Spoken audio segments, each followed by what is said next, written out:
Hello, my name is Chelovi Tasic. I'm a unit manager in Information Technology Group. I will introduce you to a project to upgrade the control and protection system for the Wadsworth pump plant. At a first glance, Wadsworth facility may look like one of many dams and power generation facilities. However, if during a visit to one of these other facilities you ask the hosts, "Can you now put the water back into the lake using the same units?" a question like that may raise a few eyebrows. At Wadsworth, this is part of core functionality. Wadsworth generates energy when water is released through the turbines and can use the same turbine units to pump and lift water from the forebay into the lake. The ability of units at Wadsworth to both pump and generate is enabled by a system that includes a number of controllers, which are computers hardened for use in the field and connected to instruments and equipment. Controllers receive data from sensors that measure things like flow, vibration, pressure, and they are programmed to issue commands and control the equipment. There are a number of such controllers at Wadsworth, and they all have to communicate with each other. The operation of Wadsworth has been automated and requires little human intervention.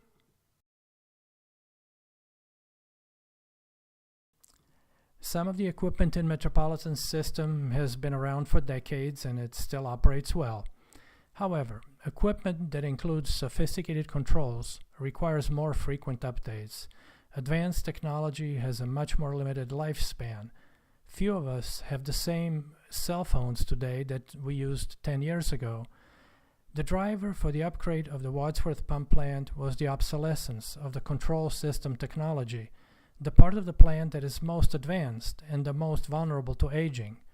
Staff kept the plant running effectively well beyond the expected lifetime of the complex technology components of the control system.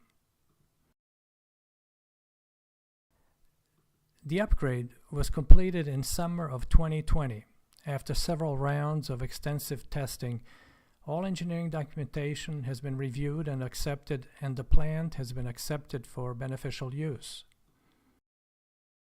The upgrade of the control system was also an opportunity to streamline and standardize the system components. New equipment is consistent with current industry standards and best practices, and the new components at Wadsworth are compatible with the existing components that Metropolitan is using in the rest of the system, including conveyance, distribution, and treatment plants. To illustrate the simplification and streamlining, let's look at what a control cabinet used to look like in the old system.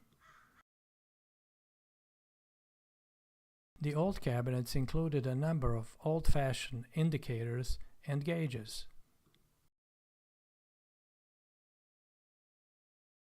An annunciator panel was used to indicate the events that operators should know about.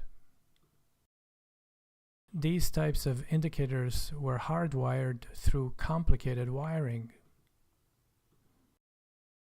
The new panels include computer screens that show more information in a more flexible and user-friendly way.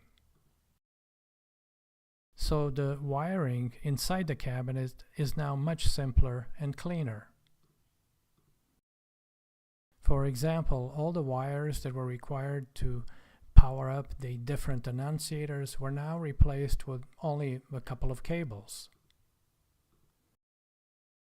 This project required different types of expertise, and the most significant success factor was the active engagement and collaboration between different Metropolitan staff from operations, engineering, and IT. Metropolitan staff performed a number of critically important tasks using in-house forces, and their diligence and commitment was the key to the success of this project. Staff performed the work that would otherwise have to be performed by a contractor, this including disconnecting and reconnecting around 6,200 wires in the plant. A key partner on the project was the consultant.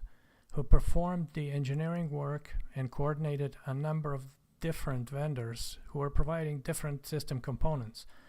Metropolitan implemented a rigorous system for the review of all the deliverables and submittals and maintained a productive relationship with the dedicated professionals on the consultant's team. Technology projects of this type are complex and include some inherent risks.